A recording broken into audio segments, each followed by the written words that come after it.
me now live on the 9 o'clock news is one of the finest minds of India, Mr. Narayanan Murthy. He's the chairman and chief mentor of Infosys Technologies. Thank you so much for joining me, Mr. Narayanan Murthy. This evening we are watching across the country vigils, tributes, anger, all being expressed in the name of the victims who died in the Mumbai attacks. When you watch it today and you watch that huge force of anger, a quest for change, how can we convert this into something which will actually take us forward, which is positive? Well, I have written to the Prime Minister with a copy to the Home Minister some of the suggestions that we at Infosys believe can add value to the security initiatives of the new Home Minister.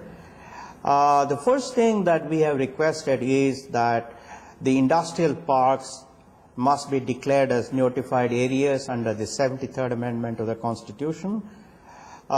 Second, we have suggested that NSG be decentralized. Third, we have suggested that there be a good security force to guard our waters. Fourth, we have suggested that there be security council at every unit level, in other words, in every village, in every town, in every city, consisting of both the government officials as well as private citizens, so that the security of the entity, the village, the town and the city is looked after by the citizens and the government at a very decentralized level.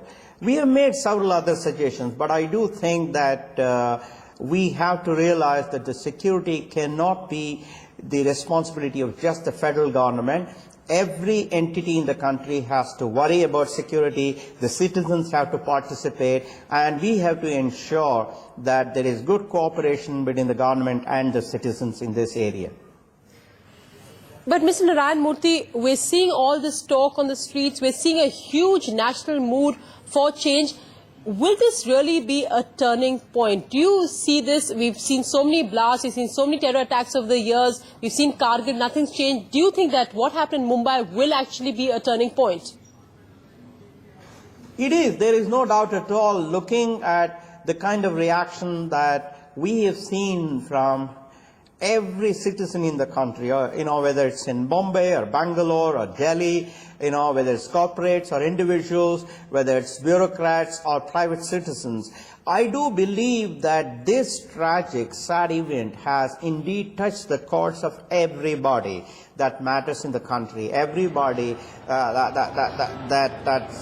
adds value to the society. And I am confident that this time, unlike any other time in the past, we will see some focused action and hopefully useful results from what has happened. Or just record this one or whatever. Well, one starting point, of course, when individuals like you contribute your ideas and your expertise to the government as well. But tell me, Mr. Narayanan Murthy, when you were watching what happened in Mumbai, that sad, sad night, those terrible 60 hours, what was the one thing that struck you the most? I was in Bhutan for some meeting, and I did watch NDTV. I must congratulate Bharka for a wonderful job, Srinivasan Jain for a wonderful job, and all others who did a wonderful job. They brought to us very vividly the dimensions of the tragic event, the kind of heroism that was shown by our security forces, the kind of heroism that was shown by the Taj hotel employees, and the plight of the individuals, the dilemma of the people waiting for their near and dear ones who are hostages. I would say that this was one of the finest pieces of TV journalism that we have seen in the last decade or so. Well, thank you, Mr. Narayanan Murthy. I didn't mean to ask you for praise at all, but if that is the one thing that struck you, thanks so much for those comments.